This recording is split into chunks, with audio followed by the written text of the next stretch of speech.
Good morning. Good morning, YouTube. Nice ice storm we got going on here. I'm not really here to talk much about the weather, although I love it. I think those of us who have that Northern European DNA flowing through us, it's our best time of the year to get out and play, right? Especially when we're kind of in the rural South or Midwest here in America. And I think a lot of people complain about the winter blues. I think they'd go away if they got out here and played in it. So, waving at my dog, she's trying to run away.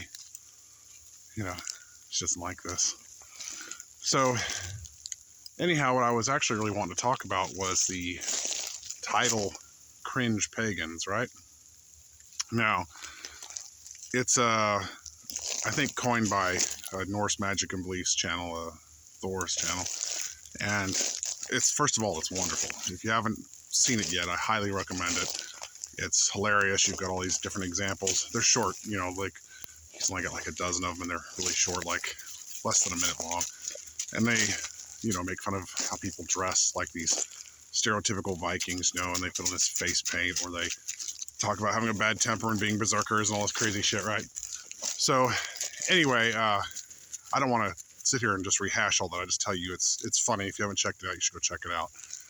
That being said, I kind of want to play a little bit of devil's advocate here a little bit and talk about it's become kind of he's got a big channel. It's great, but it's become kind of the expression cringe pagan has become something of a common insult you just throw around at random now. Some of these guys who are following him, obviously, now they kind of like to do the little bit of gatekeeping with what is or is not a pagan.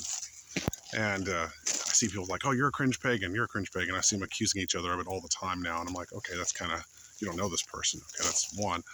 But I had that thrown at me by somebody one time, as a matter of fact. And the interesting thing was the guy who called me a cringe pagan, he was, his name was something like ass licker, ass grabber, ass something, I don't know. He's trying to reference himself to the os, right? To obviously in his namesake, which I thought was kind of cringy myself. He's trying to maybe compare himself to the gods, so to speak.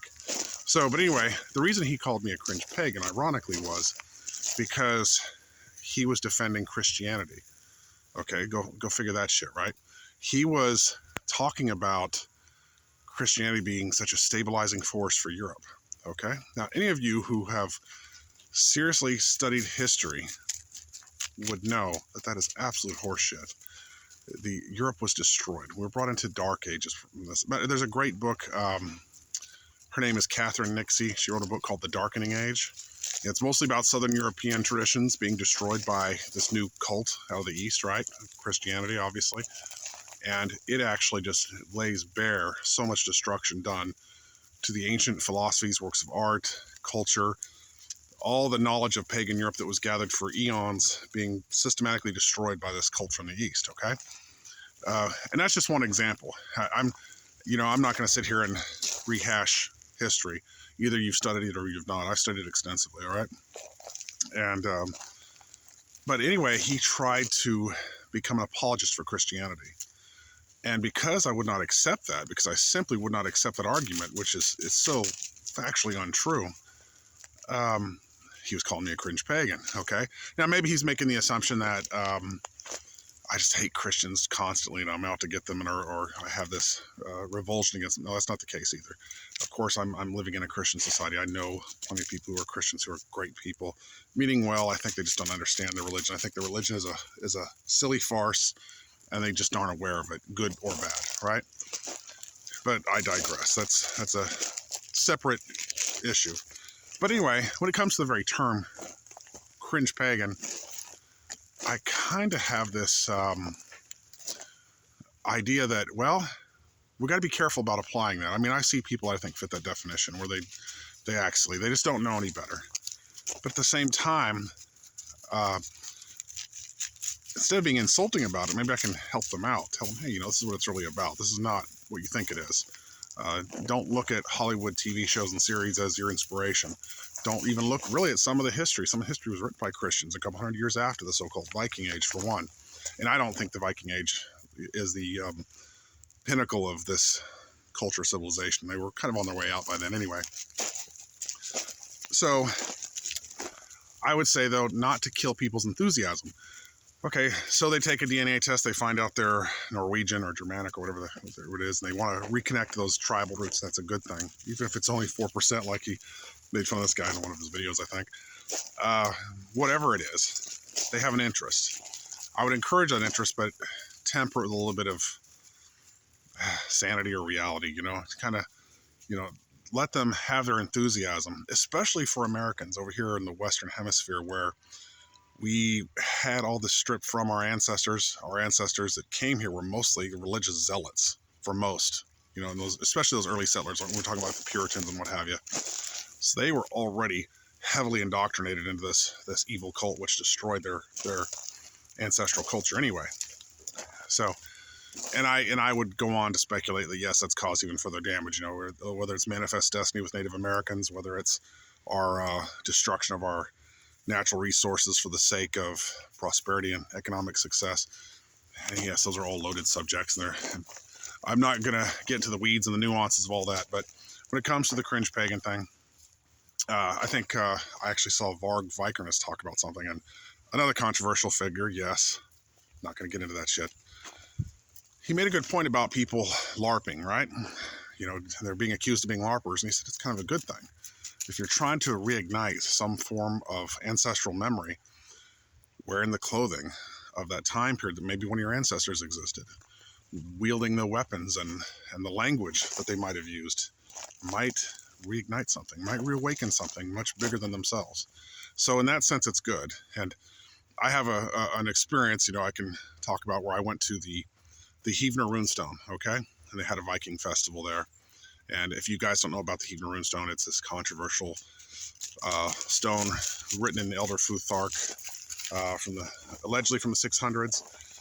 It's a separate situation all to itself. It's Dr. Jackson Crawford and some others have studied it, and it's kind of fascinating, you know, whether or not the authenticity of it is an American runestone. Anyway, that being said, they had this Viking festival, and here comes this guy. He shows up, right?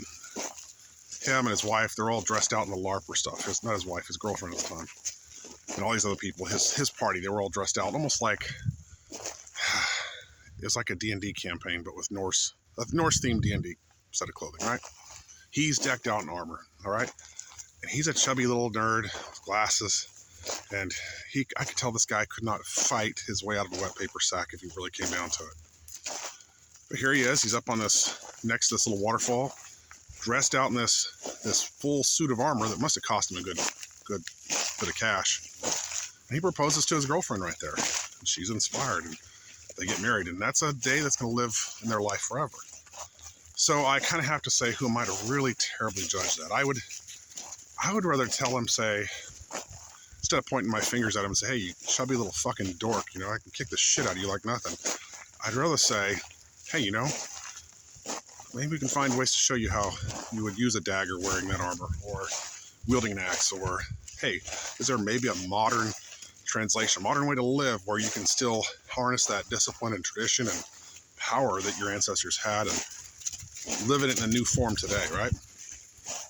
So I would rather be encouraging than just label them cringe pagan. Now, the only time I like to kind of troll and have fun at their expense is when they are so stuck in their belief, you know, when they're claiming they're descended from Ragnar Lothbrok and they dress like they're on the Vikings, they wear biker leather and they look stupid and they insist on it.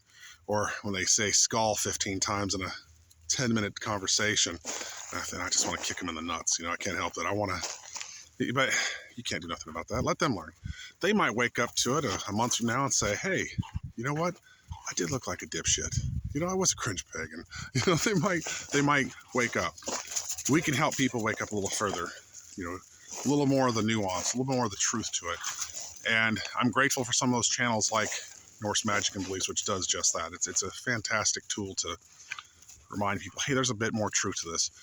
Don't go down the wrong path of following, say, just the stupid shithead fad movements that come and go.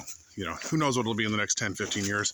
You'll have people trying to maybe I don't know, pretend they're, I don't know, I would say they pretend they're kung fu masters and ninjas, but we were going through that in the 80s with some people, you know, shit like that. I mean, we'll see what happens. So anyway, just wanted to play a little devil's advocate with that and put a little nuance there. And I'm thinking, don't be a cringe pagan that just goes around calling other people cringe pagans. All right. So anyway, thank you. I'm going to enjoy this. Hey, check out my dogs. You know, these are all my dogs rescue pups. Where did Raven go? Where'd she go? Where'd you go, you chubby little shit? Yeah, they're playing. They love it. Hey, guess what? I fed them a whole bunch of big boiled fish and rice. These fucking dogs are great. Anyway, I'm glad I'm off work. I'll take another ice storm to go play in the snow. So, thank you guys for your time and attention. And some of you, I really love your comments. You guys are brilliant. And thanks again. Bye.